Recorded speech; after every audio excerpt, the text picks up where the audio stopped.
uno de mis colegas, el doctor Julio Matsui. Vamos a pasar un poquito a la parte de retina. El temario que nos mandaron viene más enfocado en retina intensiva y diabética. Les decía que me voy a platicar también un poco de vasculitis y desprendimientos de retina y 2 o 3 diapositivas de leucocoria.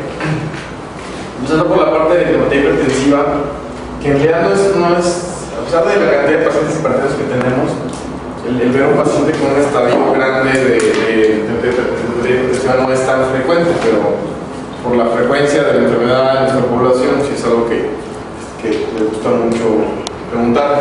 Hay varias clasificaciones de la enfermedad hipertensiva y no sé el libro que hayan consultado. Realmente el libro que les gusta para los exámenes tomar en cuenta es el libro de Grave, que ahora por mayor razón basta decir porque es un libro que es muy fácil de leer, es un libro que en cuanto a la retinopatía hipertensiva que deja los aspectos muy claros de cómo es. Hay distintos tipos de clasificaciones. Esta presentación se enfoca un poquito más en las clasificaciones americanas y después, bueno, ya la presentación que traigo yo preparada habla un poquito de la clasificación del doctor Solanes, médico mexicano, por cierto.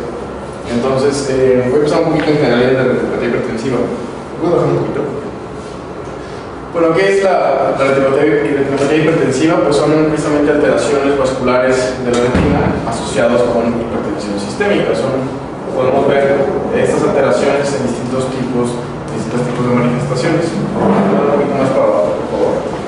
Hablando de la fisiopatología, podemos tener varias fases, que es la fase de vasoconstricción, la fase después de esclerosis y finalmente la fase sudativa, que realmente cuando llegamos a la fase sudativa ya son complicaciones mucho más severas y que ya tienen repercusiones más importantes en cuanto a la visión. Pues dar un poquito más por favor.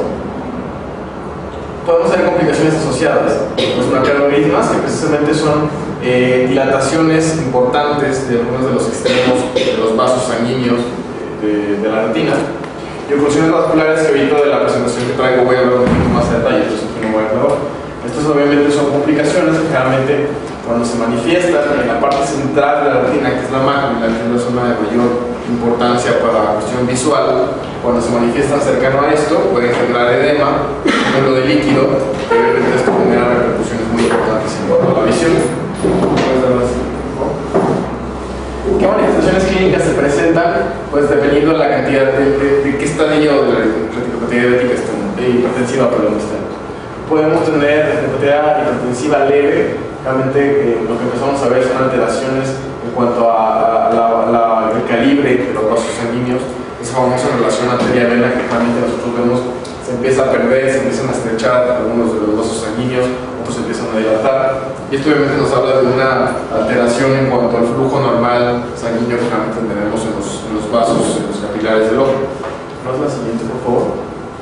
Cuando tenemos alteraciones a nivel moderado, podemos empezar a ver ya cierto grado de microhemorragias, que vamos a ver también, muy frecuente que las veamos también de retinopatía diabética, y es ahí donde entra el diagnóstico diferencial, y podemos empezar a ver en ocasiones exudados algodonosos, que son precisamente ese exudado de la sangre que se encuentra normalmente dentro de los capilares y que se empieza a liberar y que se empieza a acumular en otras partes o en otras capas de la retina. Luego siguiente, por favor.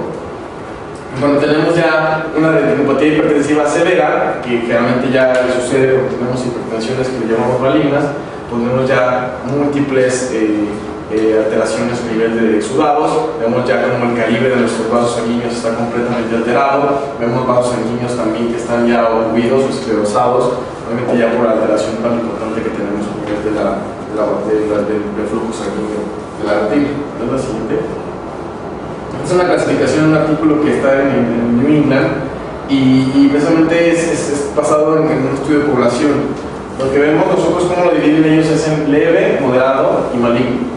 Leve, obviamente, pues no tenemos, generalmente pasa de forma asintomática, bueno, cuando no existe, y tenemos datos en cómo ve la retina y datos asociados a nivel sistémico. Cuando tenemos alteraciones leves podemos empezar a ver estrechamiento generalizado arteriolar, daño focal en ciertos vasos sanguíneos y cambios en las paredes de los vasos sanguíneos de la retina. Cuando estamos en una etapa moderada, podemos ver ya hemorragias. Realmente vemos hemorragias en punto, hemorragias en flama, podemos ver aneurismas, que realmente en un inicio son microaneurismas, y los típicos exudados algodonosos. Y cuando ya tenemos una etapa maligna, realmente ya vemos cualquier grado de retinopatía hipertensiva y edema del nervio óptico o papiledema.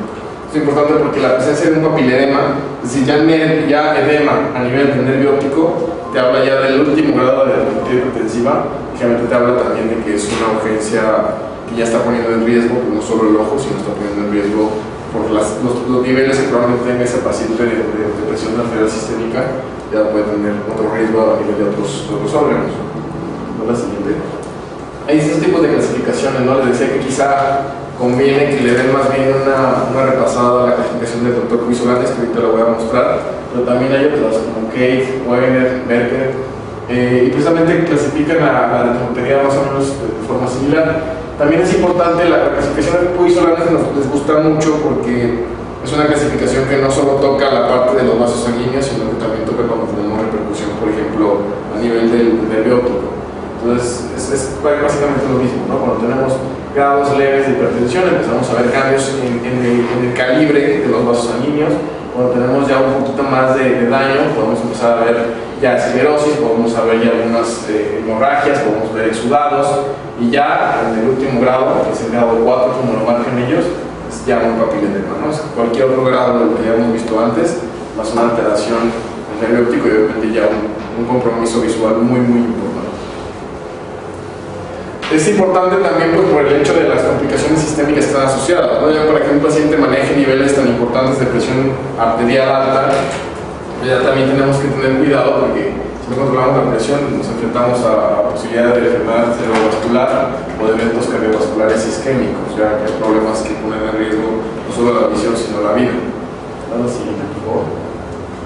¿Qué diagnósticos diferenciales podemos encontrar? La retinopatía diabética, oclusiones venosas. Recordemos que una hipertensión arterial sistémica sí te puede generar oclusión venosa, pero no todas las oclusiones venosas son por hipertensión arterial, o cualquier tipo de vasculopatía, vasculitis relacionadas con infecciones, vasculitis autoinmunes, alteraciones que nos afecten precisamente lo que les decía, el calibre de los vasos sanguíneos de la retina.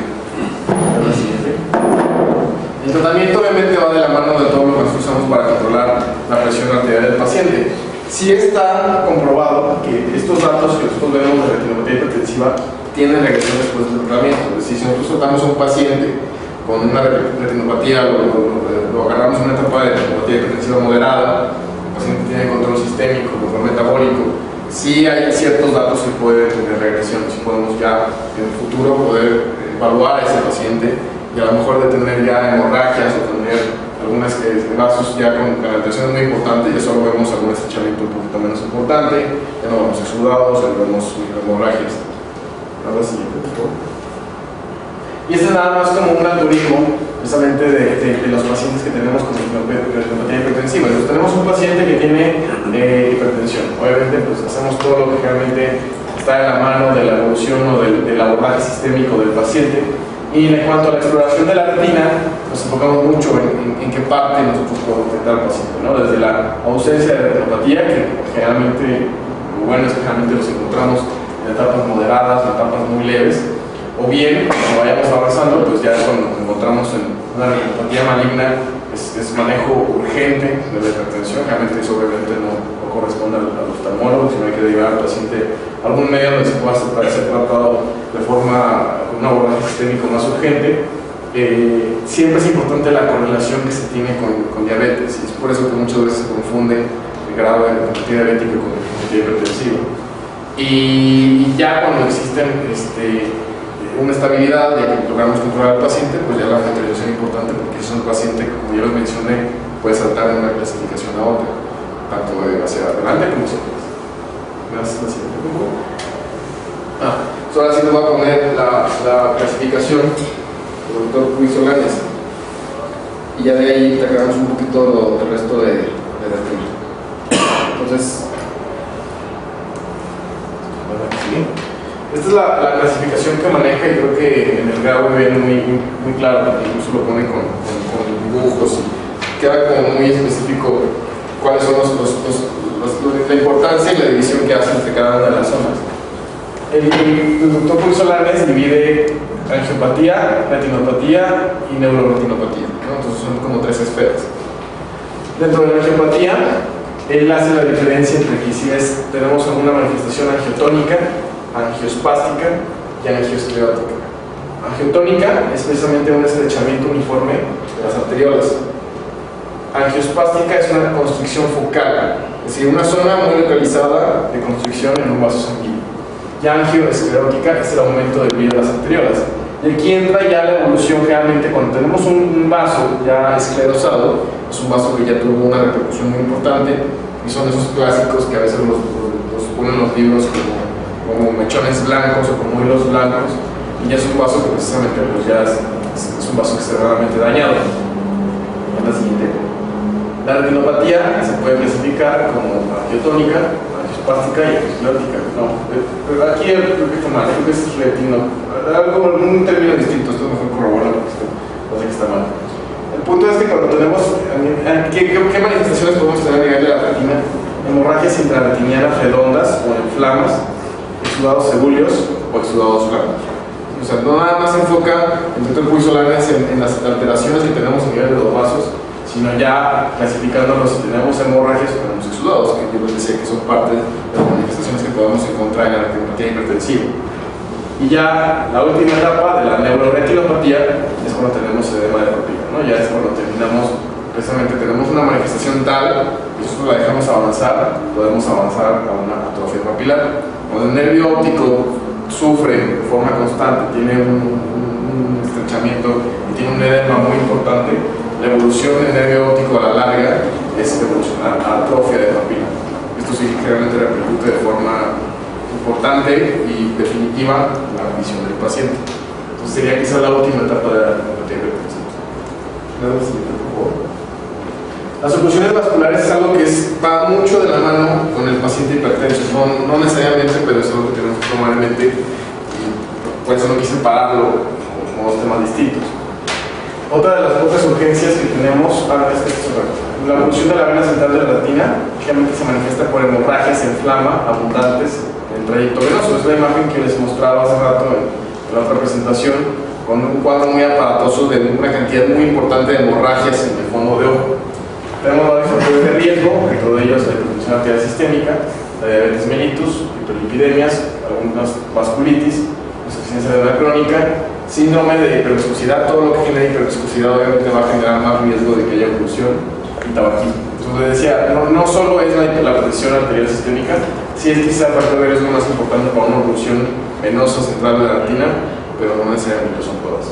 ¿Y qué tratamiento? Realmente el control de la presión arterial, esperar la recuperación y vigilar que no haya evolución a algún problema más importante como un glaucoma neovascular. GNV es glaucoma neovascular. Generalmente lo que puede suceder en una oclusión de vena central de la retina son dos cosas. Número uno, que haya una resolución completa, es decir, que todo ese sangrado que se generó de forma espontánea, aguda, en un paciente se absorba, el mismo sistema de la retina poco a poco vaya drenando esa cantidad de sangre que está acumulada, o bien que esa sangre se quede acumulada, y si se queda acumulada en la mácula, que es la zona central de la retina, esto puede llegar a generar repercusión importante en la visión, y el tratamiento de ello es otro reto. El tratamiento generalmente es con inyecciones de antiangiogénicos, inyecciones antiangiogénicas, es decir, que están promoviendo que no haya más vascularización anormal, y quizá la complicación más importante es el glaucoma neovascular.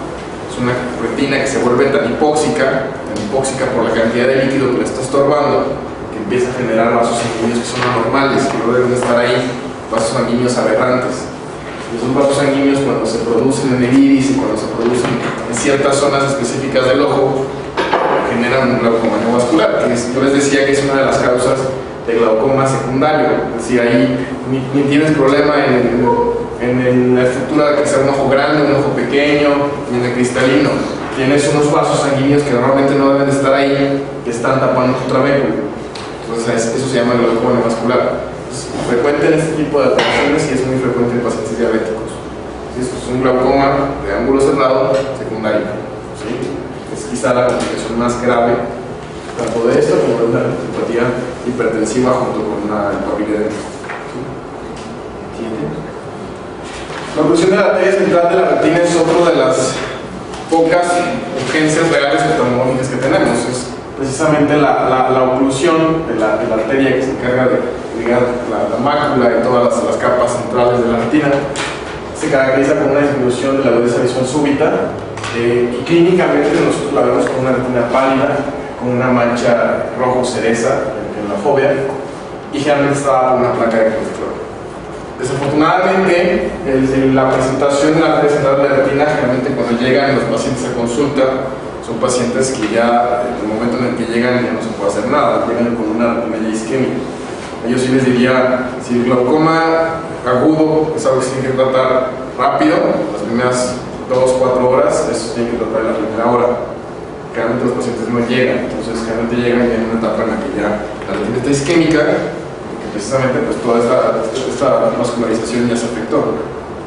El tratamiento, si las pocas veces que llegan los pacientes así en la primera hora, es bajar la presión de forma importante. Con lo mismo que ya hemos visto, manitol, acetozolamida.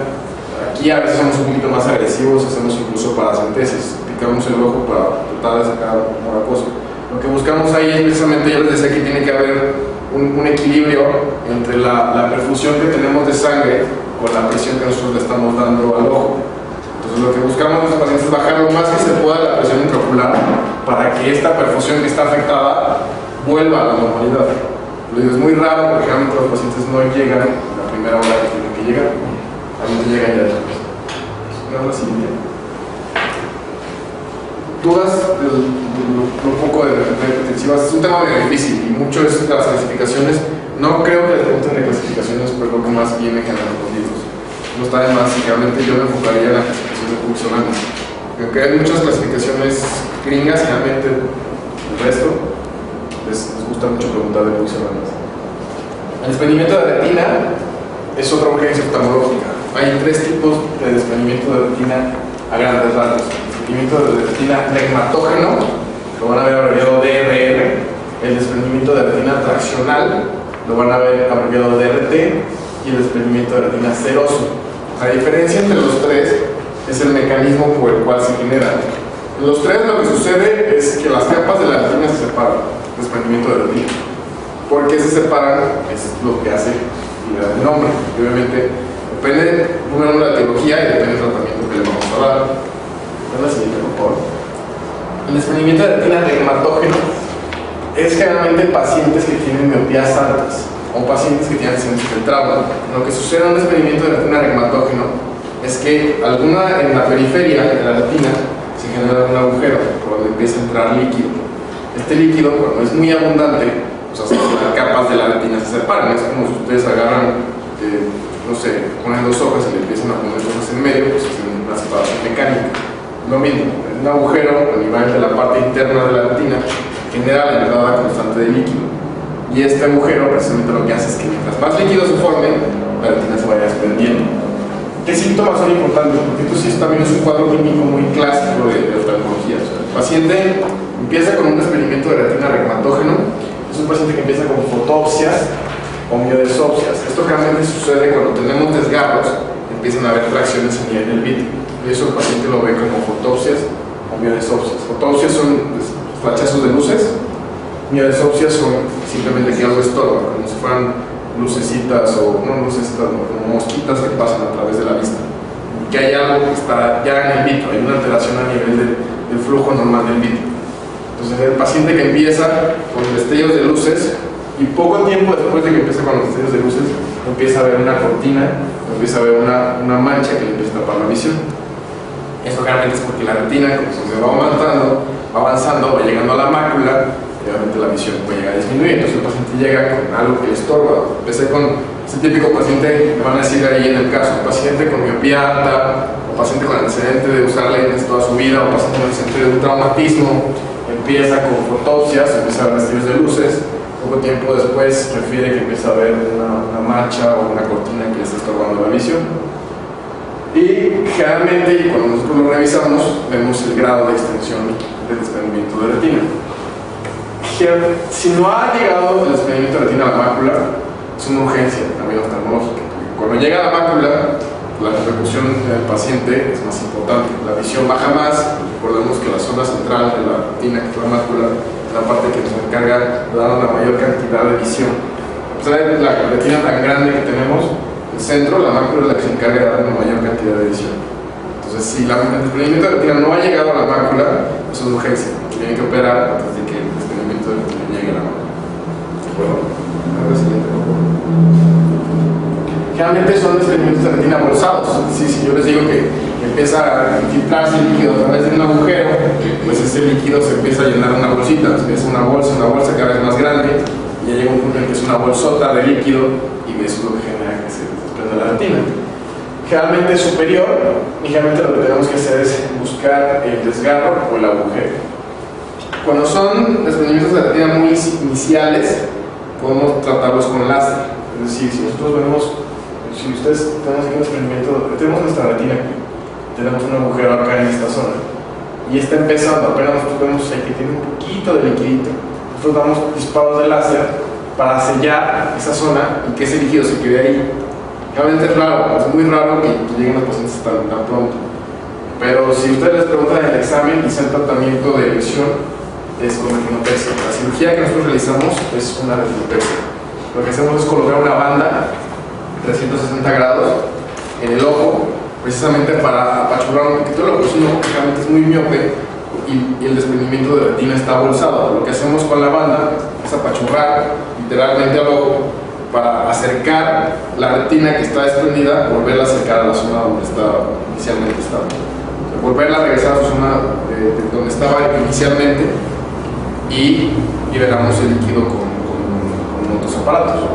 Entonces, el tratamiento de lesiones de desprendimiento de retina regmatógeno es una retinopexia, cuando el paciente necesita una cirugía. O sea, cuando no necesita una cirugía, necesita láser, pero es para que el desprendimiento de retina seroso es algo inflamatorio. Es cuando tenemos fenómenos inflamatorios, como la enfermedad de Bocco-Yanaga-Arada. Es un síndrome raro que realmente da manifestaciones sistémicas y sobre todo oftalmológicas. Generalmente es por exudados. Es decir, enfermedades inmunológicas pueden llegar también a alteraciones inmunológicas a nivel de la retina. La manifestación es a través del desprendimiento de retina seroso. Lo que sucede es que los vasos están tan inflamados que empiezan a liberar líquido, y ese líquido sucede lo mismo, se acumula en las capas de la retina y la retina se desprende. Otro tipo de desprendimiento de retina seroso, un poco más raro, es la neuropatía serosa central. La idiopática es en pacientes jóvenes, en pacientes que son personalidad de tipo A, en pacientes muy estresados, que generalmente lo que sucede, y esto es algo todavía súper idiopático, nadie sabe por qué, se empieza a liberar también líquido y se empieza a acumular en la zona central de la visión. Y lo que sucede pues, es que es un desprendimiento de retina. Hay un líquido que está en medio de las capas de la retina, y hay un desprendimiento también seroso, ¿no? Es nada más. Y ahí está totalmente contraindicada una cirugía. Si tenemos algo inflamatorio, algo agudo, así activo, lo menos que queremos es meter al paciente en una cirugía. Eso empeoraría mucho el cuadro. Ahí lo que estamos buscando muchas veces es esperar. Si es algo inmunológico, sistémico, tratar la parte sistémica. Y en ocasiones, por ejemplo, la serosa central, si es algo inflamatorio, tratar con esteroides tópicos, esteroide a nivel local. ¿Sí? No es nada de cirugía. Esta es otra alteración de. ¿No viene algo de la cantidad del desprendimiento de retina traccional? Una área de cortes.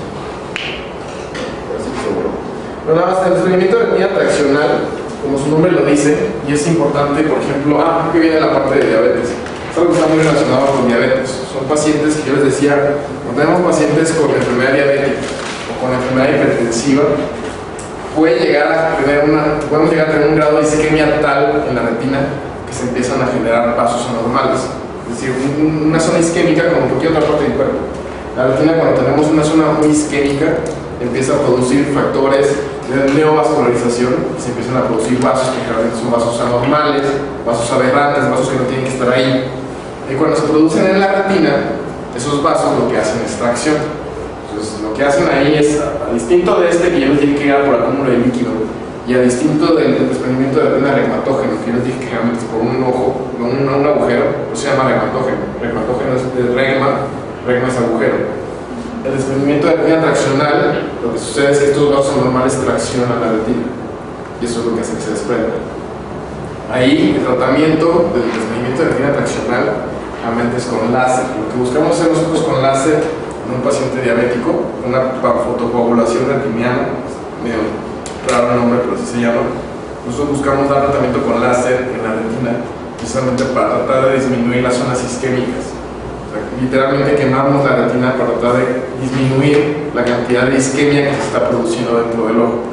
Suena como paradójico, pero si se ponen a pensarlo, lo que hacemos es tratar de quitar retina, lo más que se pueda, realmente retina periférica para no afectar la visión del paciente, para que se esté produciendo menos isquemia en el ojo, que la poca sangre que queda, los pocos vasos normales que tenemos, funcionen con la retina que es más importante, que es la retina central. Ahorita lo vamos a tratar un poquito más en la parte de la siguiente. La degeneración ocular relacionada con la edad es hoy por hoy uno de los factores de riesgo, una de las causas de ceguera más importante en países desarrollados. En México también es una causa súper importante, pero en México tenemos problemas más graves como el de diabetes. En Estados Unidos y en países europeos, la degeneración macular relacionada con la edad sigue siendo las causas de ceguera más importantes no prevenibles. Precisamente la degeneración macular relacionada con la edad es el proceso de envejecimiento que tiene la retina. Realmente nosotros vemos alteraciones que pueden ser secas o alteraciones húmedas. Secas son las presencias de drusas, que nosotros lo vemos como lesiones puntiformes amarillentas.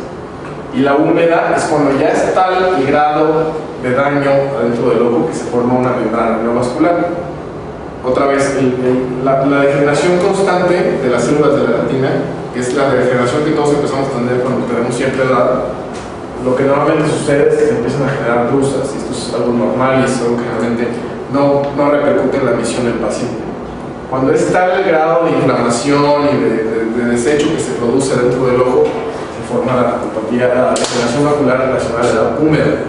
Y esta es una urgencia que se tiene que tratar. Realmente el tratamiento es, otra vez, estamos hablando de neovascular, se trata con inyecciones de antiangiogénico. ¿Sí? Entonces, ¿qué generalmente sucede, o lo vemos nosotros en disminución progresiva de la visión? Generalmente es irreversible y es en mayor de 60 años. Como es el típico paciente sin factores de riesgo, arriba de 60 años, que empieza a ver distorsionado. Ese es como un cuadro clínico muy característico de la degeneración macular relacionada a la edad. Ver las alteraciones, verlas distorsionadas.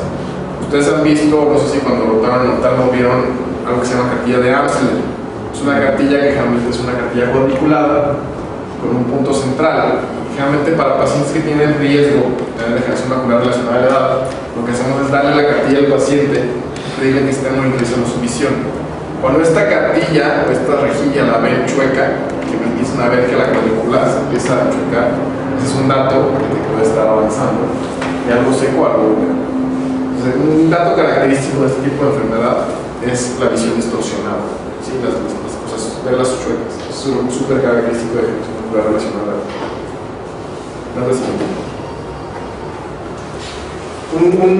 Dos, tres cosas nada más de retinitis, nada del siguiente. Pueden preguntar, no, realmente son cuestiones ya sean inmunológicas o bien infecciosas. En nuestro medio todavía las causas de retinitis siguen siendo muy de origen infeccioso. Realmente son zonas de necrosis en la retina con o sin hemorragias. Pueden llegar a tener datos de vasculitis. Vemos estos vasos y la ventaja de nosotros de poder ver los vasos de la retina ahí en vivo es que podemos ver si es que están inflamados o no. Eso se llama vasculitis. Generalmente puede ser por toxoplasmosis, que puede ser congénita o adquirida, puede ser por herpes o puede ser por citomegalovirus. Obviamente, un paciente que tiene una retinitis por citomegalovirus siempre hay que descartar VIH. Sí, uno de los cuadros más importantes y devastadores en un paciente con VIH en problemas oftalmológicos es una retinitis por citomegalovirus. Eso sí está súper clásico. Y esto a veces lo preguntan como paciente VIH positivo, carga viral super alta, el conteo CD4 muy bajo, llega porque le bajó la visión de forma súbita, lo revisas y ves datos de isquemia. Entonces eso es dato de una retinitis por citomegalovirus. Y generalmente es con tratamiento sistémico, obviamente asociado al tratamiento de VIH, y ya, generalmente son pronósticos muy malos. hablando ahora sí de uno de nuestros problemas de todos los días en la oftalmología, y estoy casi seguro, yo creo que sí le voy a preguntar algo, porque hoy por hoy el problema más importante de ceguera en México, después de la catarata, es la retinopatía diabética, no hay glaucoma en los países desarrollados. De hecho, pues la catarata, que es un problema de ceguera reversible, pues la retinopatía diabética, por el tipo de pacientes que vemos nosotros, es un tipo de ceguera no reversible.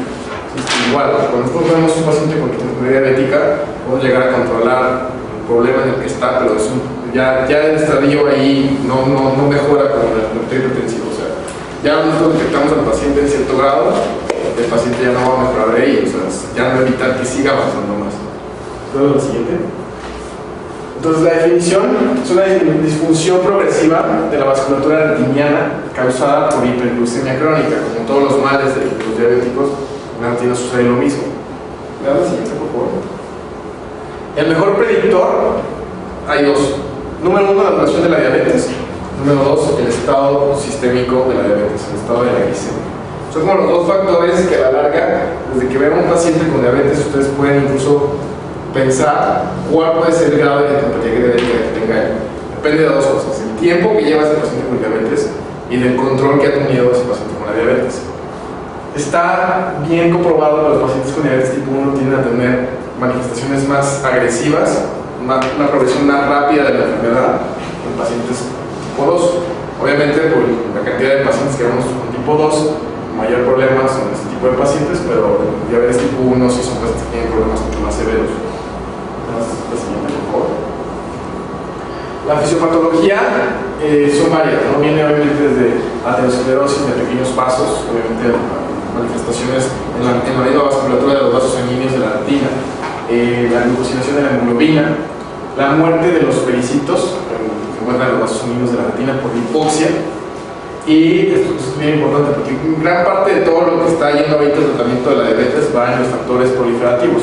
Este VEGF, que es el factor de estimulante de vasos, es inducido por la hipoxia. Tenemos una retina que es hipóxica, una retina que no es funcional. Lo que hace la respuesta a la retina es producir precisamente estos factores proangiogénicos, y estos factores proangiogénicos traen vasos sanguíneos nuevos, que son vasos sanguíneos aberrantes y anormales y disfuncionales. Y obviamente también influye la viscosidad de la sangre, ¿no? La siguiente, por favor. ¿Qué manifestaciones podemos ver del paciente? Y esto ahorita vamos a ver la clasificación, porque también en retinopatía diabética hay una clasificación así bien establecida. Microneurismas, que generalmente son las primeras lesiones que detectamos, se encuentran en las capas medias de la retina y que son puntiformes.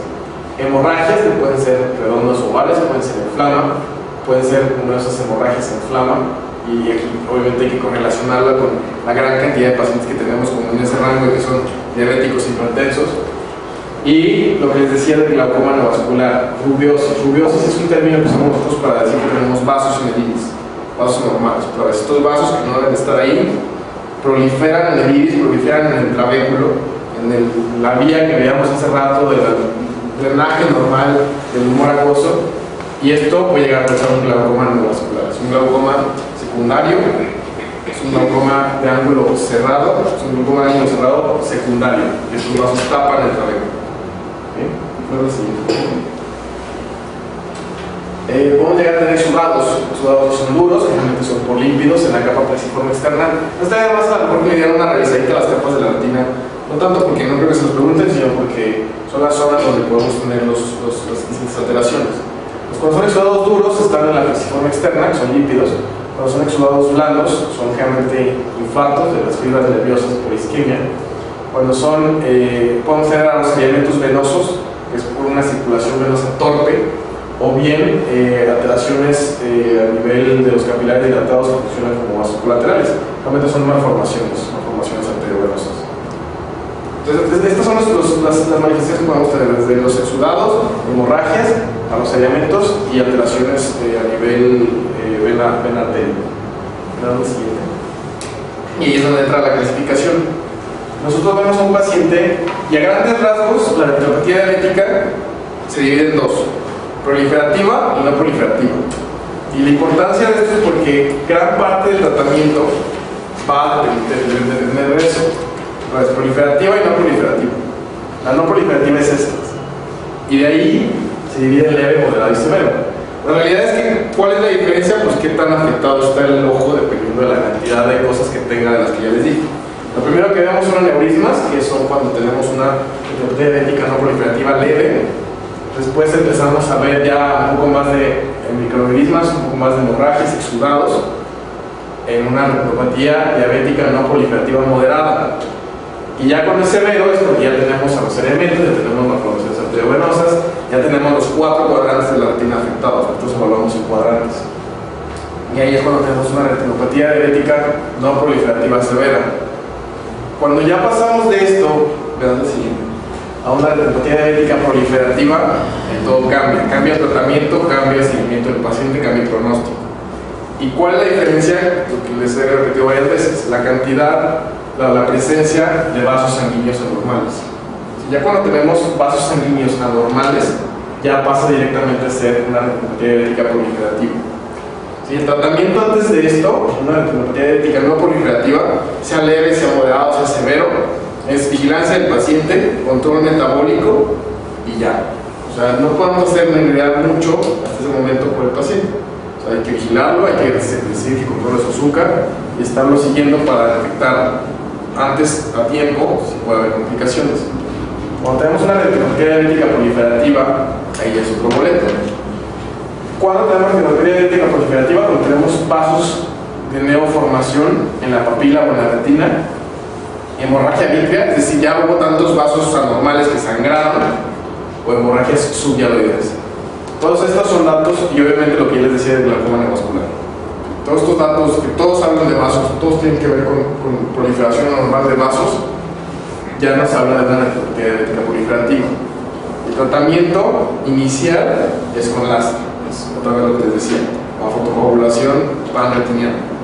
Si damos tratamiento con láser, la gran parte de la retina, para tratar de disminuir la cantidad de retina isquémica que tenemos. No queremos que se produzcan más vasos, no queremos que se muera más retina. Entonces, paradójicamente, seleccionamos la retina periférica para quemarla con láser, para disminuir la cantidad de respuesta proinflamatoria que se está generando. ¿Sí? Y el problema ya es que cuando detectamos un paciente con retinopatía diabética proliferativa, el pronóstico es peor. Ya generalmente ya hay estudios muy grandes, ya desde hace mucho tiempo elaborados, que te hablan de que el paciente la verdad tiene mucho más riesgo de una pérdida visual significativa, una pérdida visual que ya puede poner en riesgo primero la funcionalidad y puede poner en riesgo la visión completa. Ahora sí. Esto es lo que les decía de seguimiento, ¿no? Realmente cuando son leves, moderados, siempre que son no proliferativos, realmente el seguimiento, obviamente en el principio leves cada año, después aumentamos a cada 6 meses. Ya cuando tenemos un paciente que no ha proliferado pero que es severo, es un paciente que amerita estarse revisando más seguido. Precisamente no porque vayamos a hacer algo distinto, sino porque si llega a pasar de aquí a aquí, ahí sí hay que dar tratamiento con mayor láser, tratamiento ya indicado tratamiento en pacientes que tienen retinopatía diabética proliferativa. Ya que los que echamos en proliferativo, entonces hay que dar tratamiento. Al momento de dar tratamiento con láser, esos vasos se quitan. O sea, nosotros vemos la progresión del tratamiento o el beneficio del tratamiento si esos vasos sanguíneos disminuyen. Y hay que estarlo siguiendo muy de cerca, porque quizá el problema más, la complicación más importante en pacientes con diabetes es el glaucoma neovascular. Son glaucomas que son muy agresivos, que la presión lo mucho, que son pacientes que incluso con tratamiento quirúrgico a veces no se puede bajar la presión y eso evoluciona a la ceguera. Y pues todo lo que va de la mano, ¿no? Desde el manejo sistémico, el control estricto de la glicemia, el control de la presión arterial, controlar los lipídicos séricos. ¿Vamos al siguiente?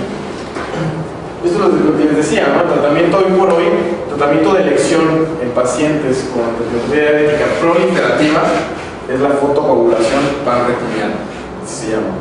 Lo que buscamos es destruir la retina hipóxica y disminuir el estímulo proliferativo, estimular la producción de antiangiogénicos por el EPR, el epitelio que controla la retina, y adelgazar la retina, pudiendo generar que haya mayor perfusión tóxica. ¿Sí? El tratamiento hoy por hoy de la retinopatía diabética proliferativa es la fotocoagulación panretiniana. ¿Sí? Entonces, sí. Las indicaciones es siempre que tenemos algo proliferativo, hasta el cansancio.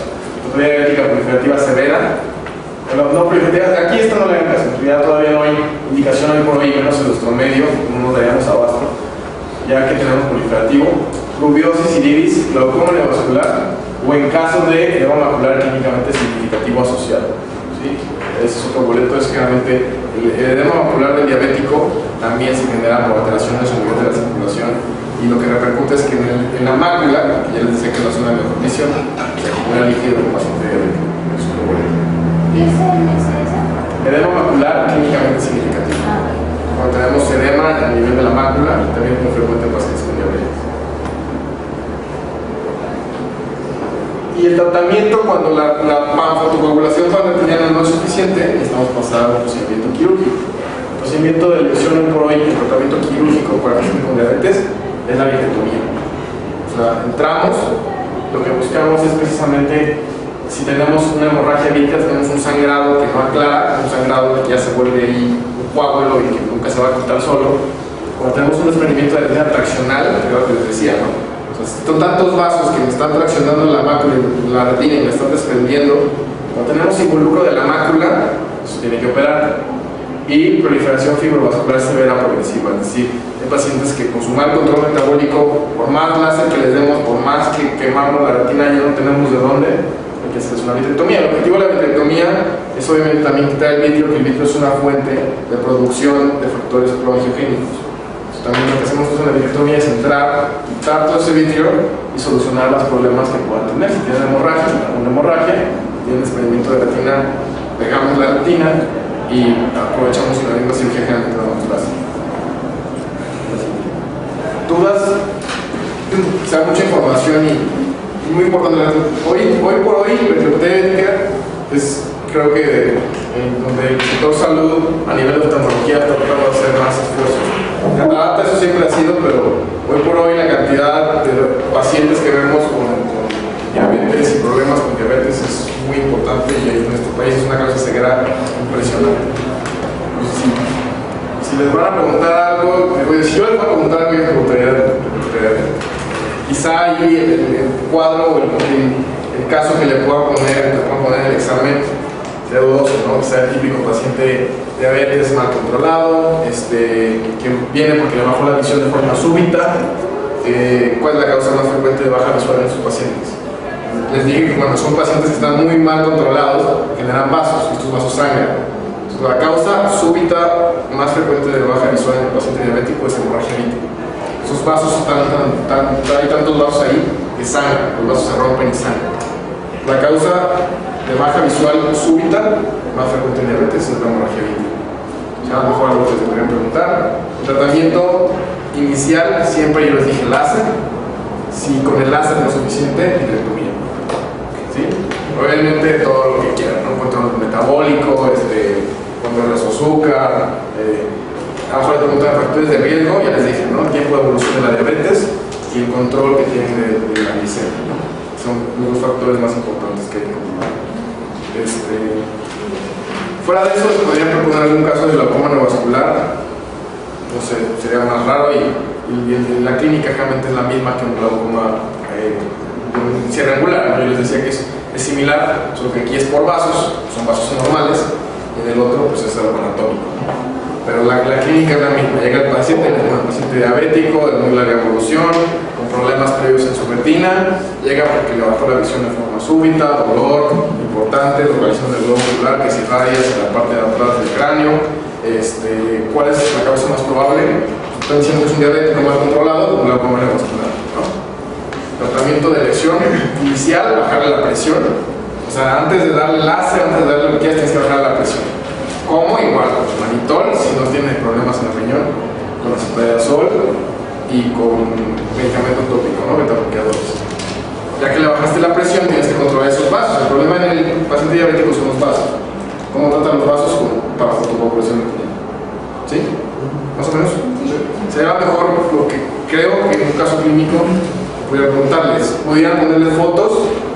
Échense nada más ahí 2 o 3 de los hemorragias, microaneurismas. No creo que los pongan a clasificarlo, pero sí, si es un paciente con diabetes o les ponen un paciente que viene a revisión porque le bajó la visión, les ponen una foto de aneurismas, de hemorragias, seguramente es diabético, ¿no? más o menos por ahí, quizá, porque sí ponen imágenes, ¿no?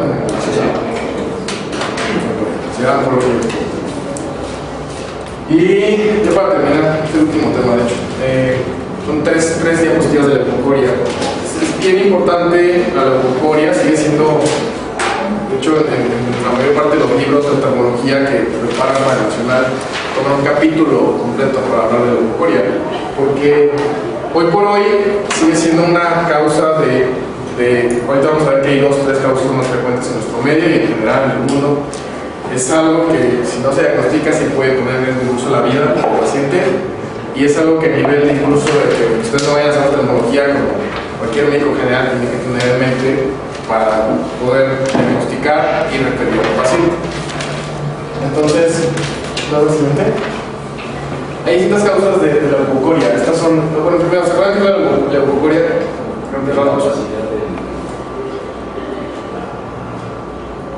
No solo el reflejo rojo, sino blanco, exacto. Por ahí el nombre, ¿no?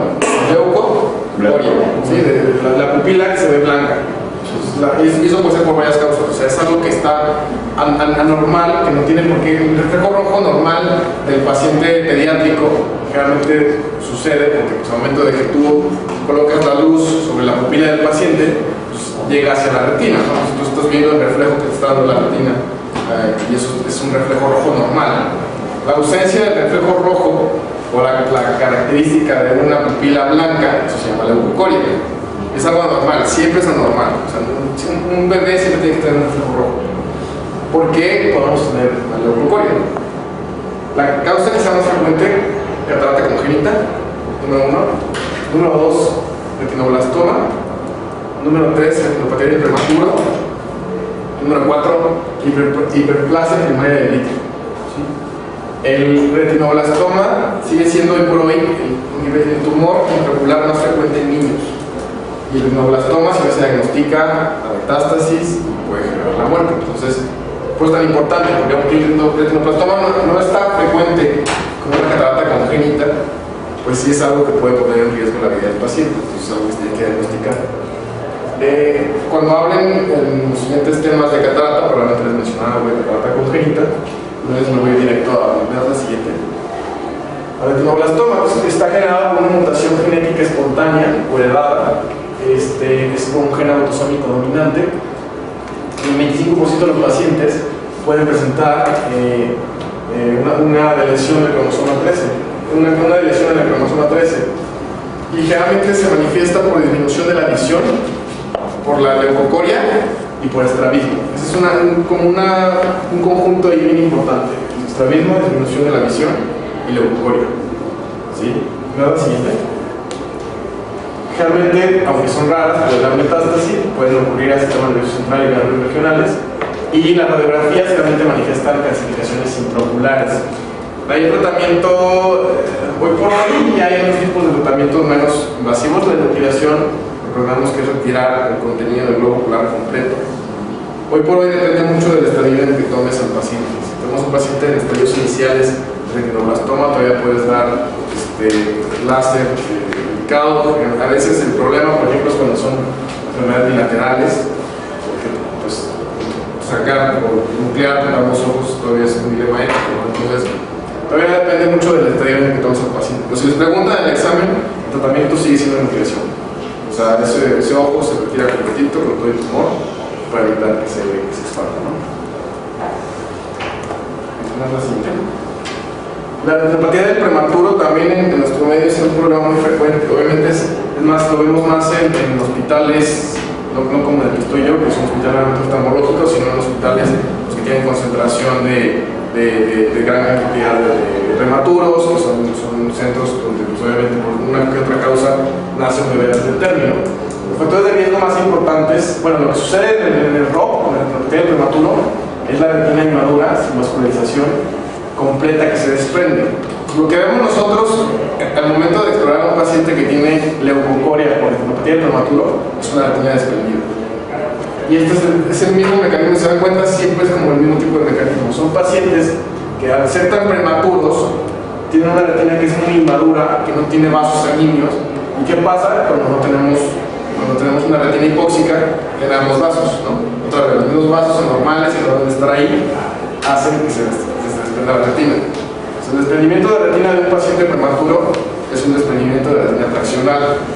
¿Sí? ¿Se acuerdan de la clasificación del desprendimiento de retina? El desprendimiento de retina de un paciente prematuro es un desprendimiento de retina fraccional. Y cuando lo vemos ya en un punto muy avanzado, que la retina se desprendió, entonces genera el reflejo blanco anormal en el fondo del ojo de ese bebé. ¿Cómo imaginarnos que puede tener esto cuando son niños que son prematuros?